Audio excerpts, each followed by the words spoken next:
This is one of the most important topics close to my heart. What is your last name? Aydemir. Aydemir. Ridvan Aydemir, who is a former Muslim. He runs a channel called the Apostate Prophet, and you are very outspoken about Islam. Yeah. So, welcome. Thank you. And why don't you take a moment, just introduce yourself to our audience. Sure, thank you so much. So I'm Ridvan Aydemir, Apostate Prophet. That's the channel that I started.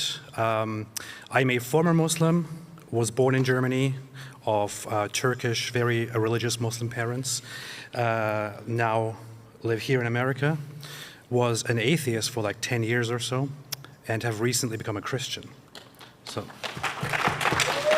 Praise the Lord. So, there's so many directions to go here. Why did you leave Islam? That's a very long story. I've had a long day, so take as much time as you'd like. So, where should I start? I mean, as said, so I was part of a family that was always very religious. That was Sunni Muslim, a very popular form of Islam. They raised me under semi-strict circumstances, which are very weird from an American perspective, such as at home we weren't allowed to listen to music, for example. Can you imagine that? We were raised with the idea, this is the funny thing, I have to bring up this aspect actually, before going into it, to give you a better understanding. I was a child of immigrants from Turkey to Germany. So we lived in Germany, a Christian nation, or you could call some aspects of it post-Christian. Yeah, but pretty much more secular. Yeah, but still pretty Christian. Sure. I mean, I was raised under Christian circumstances at school while being having Islam, completely built into my mind at home. So you were raised by Muslims? Yes. And while I am there in that Christian country, I would go to school as a little child and encounter all these wonderful, nice, beautiful people and admire the German culture, admire the Western culture, admire Christianity. But at home, from my own family and their surroundings, I would learn from a very young age that you cannot trust non-Muslims. You cannot trust Christians. You cannot trust Jews is a whole different topic. It's more than not trusting Jews. Yes. To give you a very simple example, I think I was in first or second grade. It's very, very difficult to remember nowadays, but there was a weekend where my family took me and my siblings to a religious gathering that they would usually go to. And during that religious gathering, I heard that that in the possible near future, we Muslims will fight the Jews and we will kill them. And even the rocks and trees will say to us, "Oh Muslim, there is a Jew behind me, come and kill him." Except for one tree called the Kargat tree, which is a tree of the Jews. So this is what I heard. I also heard then that the Christians would also be among our enemies, but with them it would be a little bit more complicated because Jesus... I know, it's like the third holiest or second holiest, right? Yeah. And there is an eschatological belief in Islam that Jesus comes in the end times. Is that right? Yeah. Exactly. I wanted to get into that. But it's a very corrupt form of... But Islam does have a reverence for Jesus. Well... They don't believe he was God, but they believe he was the Messiah. Is that correct? Yes, but they also don't really know what the Messiah is. So what they do believe is that Jesus, who is in Islam called Isa, with a kind of corruption of his name, was actually just a prophet of Allah. And he came here... He was Muslim. Yeah, he was a Muslim, and he came here to deliver the Muslim message and to ask people to submit to Islam. That's all he was. He was also the Messiah. Yeah, that's a bunch of crap. Yeah, it is, obviously. And I mean, if you go with the Christian narrative, right? If you accept that Jesus came and he was actually truthful, you can't have another message after him. Correct. You can't have another religion after him. And Islam comes and acts as if Jesus was simply a messenger, but his entire message was all corrupted by his followers, the Christians, who became hypocrites and evil, and the actual true message is that of Islam. And according to Islam, Jesus will come back, and what he will do according to Muhammad is he will come back and he will break the cross and kill the pigs and then will reign as a Muslim ruler over the people. According to some interpretations, that is meant to be so when he breaks the cross and kills the pigs and abolishes a protection money imposed on non-Muslims, it means that he will come to the Christians and tell them what the real religion actually is. I mean, which is Islam. isn't that zakat, the tax or something, right? Yeah, it's the jizya. Oh, that's right. Yeah, okay. It has a very questionable name, but I was going to say. But So I have so many questions here. So you leave Islam yeah. because it was just didn't ring to me true. So I became very religious at some point in my life when I was a late teenager. Became very dedicated and started reading the Quran. When I read the Quran, the problem started arising because, believe it or not, Muslims will tell you that it is the best book ever written and that nobody can write a better book than the Quran. But if you read it, my friend David Wood, with whom I stream a lot, thank you. People love David Wood. You should have him too. I will. You should invite him at some point. But he's fantastic. He likes to quote somebody who says that reading the Quran is like penance. You know? I don't feel that way with the Bible, though. No. So let's just start. I want to get to why you left Islam, but so the Quran is separated in surahs. Is that right? Yeah. Surahs, Yeah, and they're chapters. Yeah. But it's not chronological. It's the longest first. Is that correct? Correct. And it kind of jumps. Is there 64 of them? Is that right? Or There are actually 114. oh wow, I'm way off. Okay, and so the part of it is normative Christian theology, but it's all counterfeit. Is that right? You are partly right there. It has some Christian aspects, but it is also so. It very much started out as a pagan religion in Arabia that attempted to turn it into a monotheistic religion because Muhammad really was impressed by the Jews and Christians that he encountered. So was what is considered Islam predate Muhammad, and he just adopted it as a warlord? According to some theories, yes. According to the official narrative and the Islamic narrative, which I think is quite plausible, he's the one who comes up with it. He comes from a family of polytheistic Arab pagans, but he starts going against their traditions and saying that there is only one God named Allah. So he starts this whole new religion and starts attacking the polytheists and their idols and all that. So, fast forwarding back to you, we're going to jump all over the place. You leave Islam. Just like the Quran. Exactly, that's all over the place. The Quran is like, I'm reading this thing. I'm like, by the way, don't read it unless you're ready to be super confused. I think it's kind of dark. I mean, I could use the word demonic. It's very stupid. So. Yeah, it's stupid. Thank you. So you leave Islam, you're an atheist. What brought you to Jesus? It was a very long process, but for most of the time as an atheist, I was convinced that there is no God because I couldn't prove it. But I always had respect for religion. I had respect for Christianity. I always made that very clear. The thing is, over the many years after I left Islam, I tried to keep up this whole narrative, this whole charade, to be very honest now, that after leaving Islam and thinking for myself and being independent and not believing in fairy tales, that I'm a very happy person now. The thing is, for all those 10 years, I wasn't happy. I was really struggling inside. It was really bad. And one of the big issues that I have always had was that humans seek purpose in this world. We seek a purpose in life. We do everything for a purpose. I had accepted at a certain point that there seems to be no inherent purpose or meaning to life. So nihilistic. At all, yeah. And I thought, okay, I can make peace with that idea, but I never did because it's incredibly well, because dark. It's actually a contradiction. Yeah. Because finding peace and no meaning in itself is a contradiction. Yeah. Because that would be meaning and finding no meaning. Exactly. So it's a self-defeating statement because it's like, oh, I'm going to find meaning and not having meaning. Well, then you just found meaning. Yeah. So one method. Definitionally, you can't escape it. Exactly. One way to go against that is to simply embrace the absurdity of it all, which I was trying to do, and to simply live with it. But it's very difficult. You know, it is extremely difficult. And it was actually until I until I looked further into the evidence for Christianity, that I was quite surprised. Because as an atheist, I often heard, and I was also under the impression, that Christianity simply relies on different accounts by people who didn't witness anything, who lived long after Jesus. It's not true. And who just wrote things down about him without knowing it from hearsay. It's very funny because only when I was slowly approaching Christianity did I find out that this is complete nonsense. Yes. But so many people propagate this idiotic idea.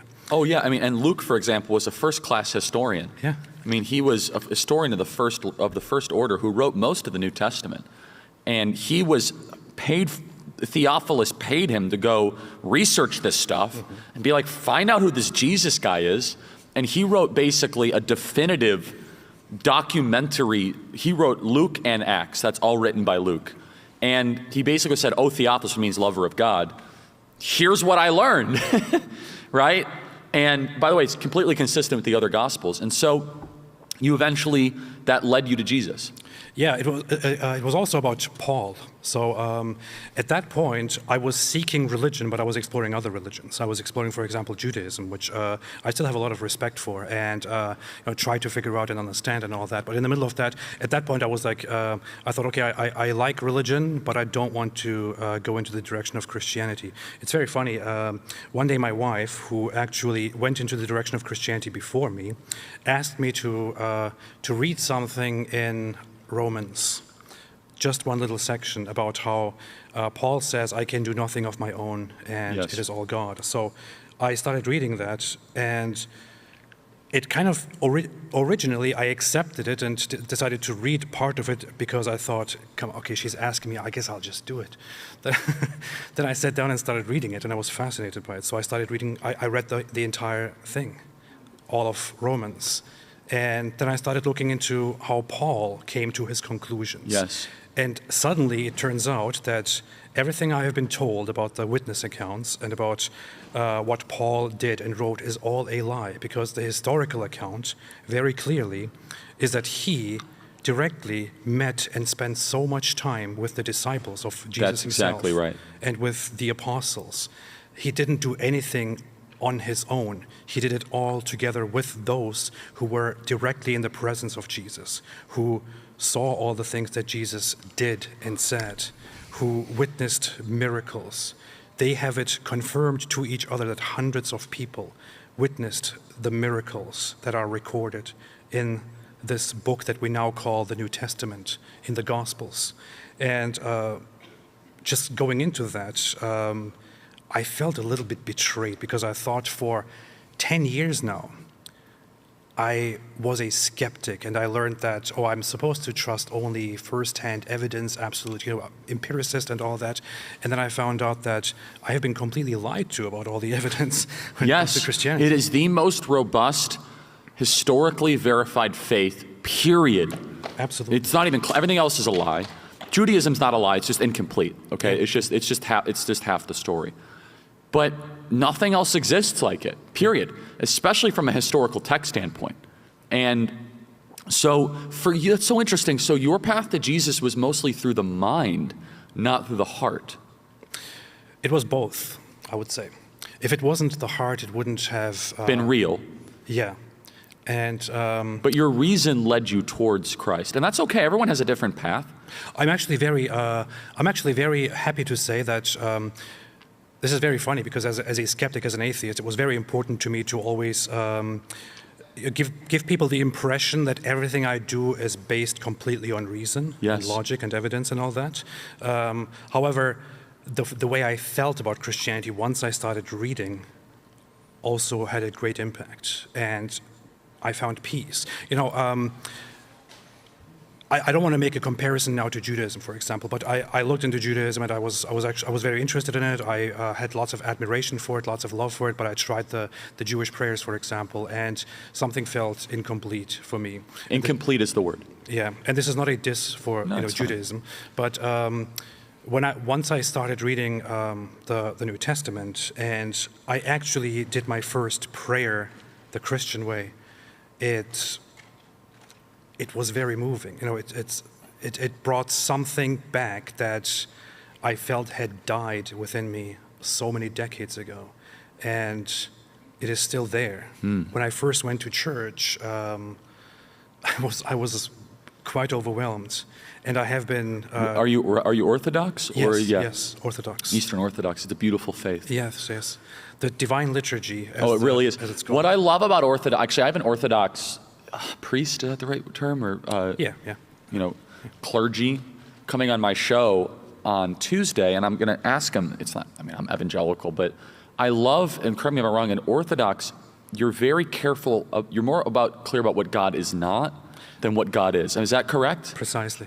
It's like we're not going to, it drives me nuts when people say they over-ascribe definitions to God, and I think that's super prideful. So I think you start with what God isn't, and I think that's the baseline of Orthodox faith. Yeah. Is that right? It's a humble approach to the Lord. That is Orthodox theology, basically. That also fascinated me when I found out about this. Because me too. For the longest time, so I heard a lot of debates and discussions about whether God exists or not, and the evidence for God, and so on. And I know that those debates have great impact on a lot of people. I myself felt usually unmoved by much of it. It didn't appeal to me. But when I started to understand Orthodox theology, for example, I realized that I really love the mystery of it. It is, so in Western theology, there is a lot of attempts to describe precisely what God is and how God is and what God does. And in Orthodoxy, it's rather, that is correct. Yeah, it's a very Calvinist, German, lawyerly way of looking. And by the way, I think he was right about a lot. But John Calvin was like, I'm going to figure out all the attributes of God, very specific and definitionally. And he might end up being right. We might go to heaven and he might have crushed it. Yeah. But the problem with that is you get really wacky theology if somebody takes that premise and they have no idea what they're talking about. For example, Episcopalians are like, oh, God is a woman, right? Or God is trans. So that can go a really bad place very quickly. You know what I'm saying? Like in the modern era, we've seen that what I think Calvin started in a pretty good spirit grow to something pretty dark 500 years later. Yeah, you could argue that. So let's get back. So you're Christian. Let me just kind of go through a rapid fire, if that's okay. Sure. But let's first go through Islam 101. Is it true that they say Muhammad is the greatest man ever to live? Yes. Was Muhammad a warlord? Yes. How many people did he kill? Personally or approximation? Lots. Thousands? Yeah. How many was he responsible for? Tens of thousands of deaths? Yeah. Okay. Is it true that he married a 9-year-old named Aisha? No, he actually married a 6-year-old. Oh, I'm Aisha. sorry. Okay. And so 6-year-old. Yes. So we got to make sure we're very clear here. That there's no misinformation. So that would be pedophile. Yeah. I actually, if I can pause there for a second. No, please. And if I'm wrong, correct me. I'm not here to. I want the truth. I want our audience to have the truth. No, I want to. I like to, as disgusting as it is, I would like to pause there for a second, because when we talk about a 6-year-old being married, first off, it's not simply marrying a 6-year-old. It is the Prophet Muhammad, the most perfect figure for all mankind. That's the key. He is in his 50s, and without any necessity at all, he picks and marries a 6-year-old little girl. And then when she's 9 years old, he then consummates the marriage in his mid-50s with her. And that's his third wife, and at that point, his second living wife. So he has absolutely no need for this. He does it just because. So let's steelman this. If a Islamic cleric was right here, how would they defend that? They would say a few things, such as those were different times. The response to that would be, okay, but isn't Muhammad supposed to be the perfect moral example for all mankind for all times, including right now? So it doesn't matter if it was a different time. The second defense would be that she transmitted a lot of accounts of things that he did and did not do. So it was actually a very good thing for him to marry her and be so intimate with her. But seriously? We are supposed to argue that this was the great divine plan. Oh, so his legacy lived on, so that's why he raped yes, a 9-year-old. yes, Got it. yes. What else would they say? Some would say this is okay and there is nothing wrong with it, because as soon as a girl shows signs of development, she is ready to breed. Okay, do any of them say it's factually incorrect? If they're serious, traditional Muslim scholars, they will not say that. If they are kind of reformists or modernists. What would the reformists say? That she was allegorically 9? They will say that stupid excuses, such as that they started counting her age only after a certain time, or that there are different accounts. She might have been 10 or 8 or something else. Yeah, that makes a huge difference. A huge difference. So Muhammad, the greatest man ever to live, the greatest example, was a warlord who married a 6-year-old, raped her when she was 9, and then kept multiple wives. Yeah. Now, to be clear, the Bible also has plenty of stories of multiple wives and bad behavior. But this is so important. There's a difference between what the Bible describes and what the Bible prescribes. Description of behavior in the Bible does not mean prescription of the Bible. For example, Solomon having many wives is not prescribed to you. It actually ended really bad for him. He ended as a madman, actually. And Ecclesiastes is like one of the saddest books ever. He's like, meaningless, meaningless. All of life is meaningless. So I love that book, though. Isn't it beautiful? No, meaning it's sad in the beginning, and then all of a sudden he finds that meaning is God. And there is a season for everything. There's a season for suffering. There's a season for sorrow. There's a season for happiness. The point being, though, is that people would counter, just for you here, oh, but in the Christian Bible, and the kicker, guys, we never say Solomon is the greatest man ever to live. Precisely. This is the whole important thing. They hold Muhammad at a higher level than Christ our Lord. Yes. So and would you say this is one of the strongest arguments to cross-examine Islam? Morally, yeah. Okay. So let's just talk more about Muhammad. So they believe he went to heaven at some point, is that right, in Jerusalem? So, like on a horse or something? Yeah, it's called the night journey. So they believe that he went, one night he was woken up by heard of it. the angel. And Angel Gabriel, right? Yeah, oh yeah, that's Angel new. Gabriel. And They could have used a different name. He was put on the back of an animal that was bigger than a donkey and smaller than a horse, is what it says. And he was then taken by that donkey to the farthest mosque, as it says. And then from there, he was taken up to heaven, where he saw all the prophets. Then later on, he was taken also to hell, where he saw all the people. By the way, what he saw in hell is very interesting. He saw that the majority of hell dwellers were women. That's what he said to women. And he told them, this is because you people, you women, are ungrateful. So you have to be more obedient to me. Oh, what a convenient theology for like thing like Jeffrey Epstein with a standing army. That's basically Muhammad, right? So, okay, I just want to make sure. So biographically, so this guy was a warlord, Bedouin tribes, fractured. He unites these Bedouin polytheistic tribes around polytheism. Who wrote the Quran, in your opinion? So the Islamic narrative is that that the Quran is a word for word. This is also, by the way, a huge difference between the Bible and the Quran. The Quran is considered the word for word, verbatim, dictated word of Allah, the Audible. Creator. Yeah. Right. And he's supposed to have brought it through the words of Gabriel to Muhammad, who then recites it to the people around him, who then make notes of it. And after Muhammad dies, they decide to come together and turn all of this into one big book. That is the official account. And many Muslims are not even aware of this. They think Muhammad himself approved of it and oversaw the writing of it. So, and isn't that a divide between Shia and Sunni of what Muhammad said and what he didn't say? Yeah, in a way, yes. So what is a hadith? The hadith is the traditions attributed to Muhammad, things that he did and things that he said, as reported by his followers and their successors. So Muhammad creates this religion. Mm-hmm. There are 5 pillars of Islam. Let me see if I can get them right, okay? Let me see if I can get them. Pray 5 times a day. Yes. Ramadan fasting. Yes. Hajj. Yes. Charity. Yes. And let me try to think of the last one. I'm pretty good at 4 though, right? That's not bad. What is the 5th? The Shahada, which is the creed, where you say that... Isn't that the prayer? Or no? No, that's separate. So you have to say the Shahada to become part of the religion. Okay. Which means, I testify there is no God but Allah and Muhammad is the messenger of Allah. Yeah. So those 5, none of those are like necessarily offensive except the Islamic one to us, so we don't have to spend too much time on that. Or is that the core of their faith, those 5 things? You would say that those things are the ones that that essentially make one a Muslim, but it doesn't stop there. So then Muhammad dies, Islam grows, Yeah, and grows and grows and grows. by the sword. By the sword. This is important.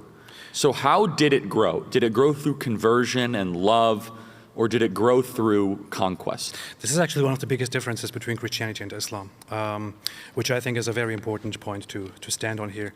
So Christianity, we know, starts with Christ, God taking on flesh, becoming the lowest of us, becoming part of us and inviting us to him. It starts through suffering, and his followers spread it and tell people about it. They lose their lives on this path, and over centuries it develops through simply preaching and being persecuted.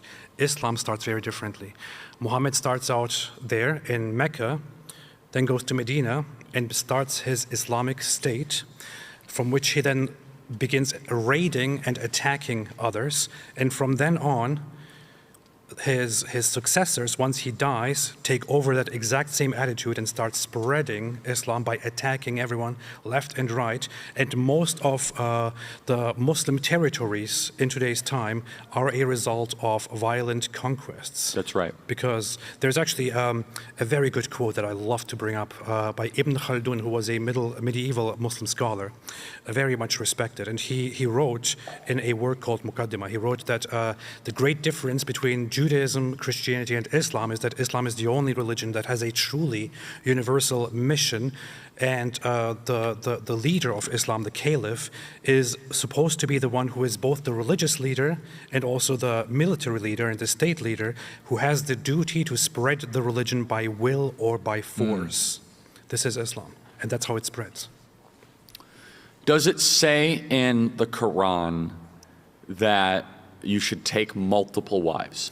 It says you can take multiple wives. Okay, but not that you should, but you can. Yeah, you can. You cannot take up to 1, 2, 3, 4, like tomatoes. Like Got it. Yeah. Is it true that it talks very poorly about women? Yes. How so? Well, in chapter 4 is very funny. It's called... In the Surah 4 or whatever? Yeah, the Surah 4 is called Women. And some Muslims will say, look, it has a chapter called Women. It must be nice to women. Well, look into the chapter. So in verse 24 of it, it says that that Muslims may only have sex with those that they are married to and with those that they possess, which means with their sex slaves. So Islam directly allows sex slavery through war, and also tells Muslims that they are allowed to have sex with them as they wish. In verse 34, it then says that that Muslim women are to obey their husbands fully because he is superior. If she disobeys, or no, if a husband fears arrogance from a woman, he is to admonish her, separate in beds, and if that doesn't help, he may beat her.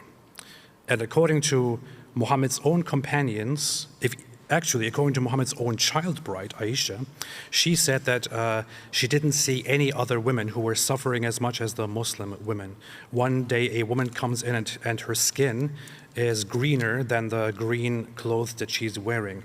And she comes to complain about her husband, how much he's beating her. Muhammad ends up basically justifying the beating and saying that lots of women come to complain about their husbands and they are not the best women.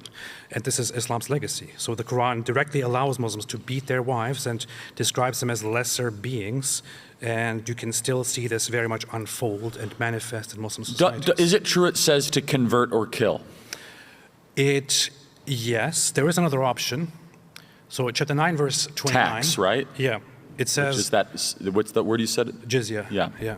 It says directly there that those who don't accept Islam and those who don't believe in Allah and Muhammad, you are to fight them, specifically Jews and Christians and others, until they are humiliated and pay protection money. So you are to convert them or to make them pay protection money. If they don't pay protection money, you can kill them. That's it. What are the other objectionable teachings that you think the West should know? Aside from Are they allowed to lie in the name of Islam? That's a common thing I hear. I'm sure you've heard it. That's a very complicated topic, but you could say yes, although it is sometimes misrepresented, because there is one aspect which is called taqiyya. Yes, that's right. So taqiyya allows Muslims normally, if they are in certain circumstances where telling people that they are Muslims would cause trouble, they are allowed they are given the permission to lie about it.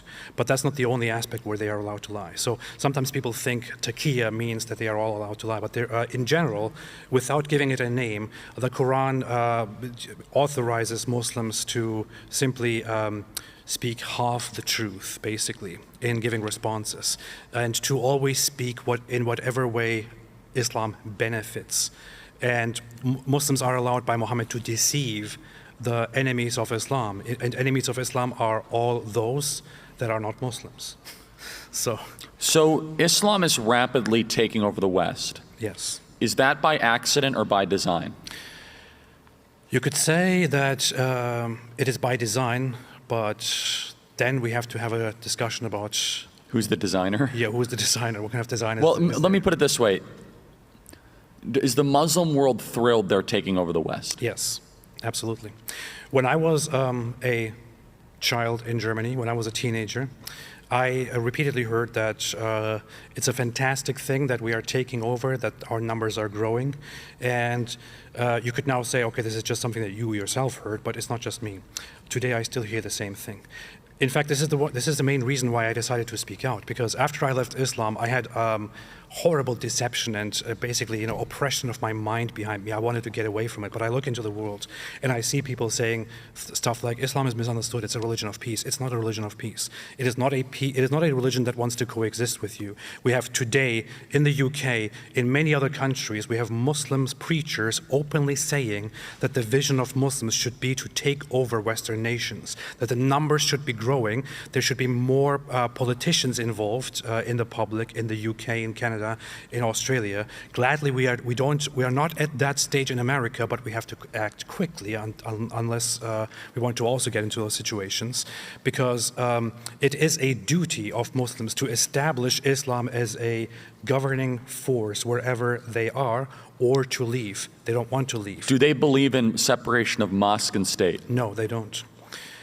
In fact, in Islam, it is actually considered haram, forbidden, to establish laws that are separate from whatever Allah has established. So it is considered forbidden, not allowed, to have secularism. So the growth of Islam in the West, do you think that Christians and Westerners adequately understand it? No. What, and we're short on time, I'm sorry, I could talk for 2 hours. What keeps you up at night or worries you most about this flavor and this ascendant force of Islam? The most important thing is the ignorance of the non-Muslims, of those that we have among us. We have lots of people speaking. We have lots of people speaking online. We have lots of people speaking about all kinds of things. I think there are some people who like us to talk about different political entities or different states, how they are trying to subvert us and so on. I think the biggest subverter of Western societies, of free nations, is Islam, and we need to be talking about it. I think the most disturbing thing about all of this is that we have Muslim communities in Michigan, in Minnesota, in Texas even now, Epic City, and elsewhere, that openly speak of spreading Islam and making this, and they say, of course, we don't want to offend anybody, we don't want to make it look like we are subverting people, we just want to peacefully spread it and grow and take over. But if you allow enough power to be taken by those who want to establish Islam as governing force, you will very, very quickly lose control, because they will not allow you to take it back. They will want to impose it. Do you think Islam is compatible with Western civilization? Absolutely not. So I said that, I don't know if you saw that, got 75 million views on my tweet. People thought, oh, that is great. Prove my point for me. Western civilization was formed and shaped by philosophers and by Christianity. Islam is anti-Christianity. Islam orders the subjugation and the destruction and eventual eradication and elimination of Christianity. It orders the destruction of secular societies. We have freedom in the West, something that we value so much at this conference in America. Yes. We have freedom. We love freedom. Islam is anti-freedom. One very little trivia about me. I have Turkish citizenship. I lived in Turkey for a while. Right now, it's very difficult for me to get back into Turkey because despite Turkey being a secular country on And paper, part of NATO. yeah, I have multiple lawsuits against me by the Turkish government because I dared to say things like, quote, the Quran is a book of ignorance. For that, they are suing me. The Turkish government, I can't go back there. There is no freedom. There is no free speech. If you give the power, you will lose everything.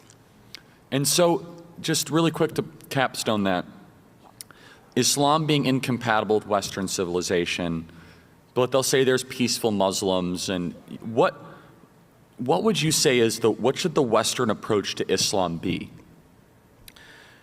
First off, realize what you're dealing with. Realize that it is not simply a religion. Acknowledge that it is incompatible with your societies, and then begin to directly address it and make sure that you do not allow them to take advantage of your well-meaning attitude and your liberal policies of immigration, for example. If you see Islam spreading and political Islam spreading, remove it. Make policies about it. Get rid of it. Kick it out before it's too late. And so here's the thing. This might be a little bit controversial, but the freedoms that we have in the West, they were established. The values that we have in the West were established. Even America was founded by people who had in mind that these are values that unite us. These people that, I find it very difficult to even include myself, but I will include myself as an American today. So these are these nations are founded in order to have people like us with our values to live Yes. together. That's why we have freedom, because we cherish it, we value it, we can do it. They weren't meant to be offered to every single anti-freedom group that comes That's in right. and wants to abolish it and abuse it in order to oppress you. How do you get treated by Muslims? I usually get the death penalty in Islam. Do you get a lot of death threats? Yes, lots of them. What do they say to you? I will behead you. I will rape your family. I will. This rape is the religion of peace? Yes, it's very peaceful. Well, once they kill you, it's all peaceful, you know. So. Oh. Yeah. So to close it out, your name is Apostate Prophet. Yes. Do you speak Arabic? I do not. Turkish? I study it. Yes. Yes. Okay. So you know the original text well enough. Yeah, I've studied it many years. Yeah. So that's why you're so dangerous. Yes. And you have a big platform, and you know it. You know this stuff well. And they can't argue, because with me, they're like, oh, that's not what it really says. It's context dependent. And honestly, I kind of have a soft spot because there's so much biblical butchery with context stuff. So I'm like really careful with that. You know what I mean? I'm like a very big context guy, because some people say, oh, the Bible's terrible because of something in Leviticus 19. I'm like, okay, how much time do you have? But what you are saying this even with context. Yes. You're saying commands you to, does it command you to kill Jews? Yeah. In the long term, yeah. It commands them to oppress Jews, and that eventually Muslims will kill the Jews. You are supposed to wait for it. How can people support you? I think you're a man of great courage. I mean, this is a big fight. You're up against the great menace, and it's growing. Islamism is growing. It is, unfortunately. Thank you so much, first of all, for offering this. No, I saw him. You were on some interview. Who were you on? Matt Fred. Yeah, I like that guy. Yeah. I'm supposed to go on his show. You guys know Matt Fred, Pints with Aquinas? Yeah. He's a awesome. really smart guy. Awesome. And I listened to like 10 minutes of you on him, and I texted my team. I said, I don't know who this guy is, but he's amazing, because I have really started, as you know, speaking more and more about Islam. Thank you for doing that. And I'm hated for 900 different things. I have real jihadis and purple-haired jihadis. I have both. They both hate me. But I said, I've been looking for you because you can educate me, and also you can kind of do some of the grunt work. I don't speak Turkish or Arabic. I don't have time to study the Quran. I don't want to study that crap. I know it enough. And so I think really, really sincerely, your voice is incredibly important. I really appreciate that, and I thank you so much. And I think that this should be a beginning. We should start talking about this matter very seriously. Yes. And should speak up more and more from here on, because this is a very crucial topic. We don't have time for questions, but if you're okay, would you stay around and just hang with some people? Sure. No. Yes. Well, God bless you. It's the Apostate Prophet. God bless you guys. Thank you so much.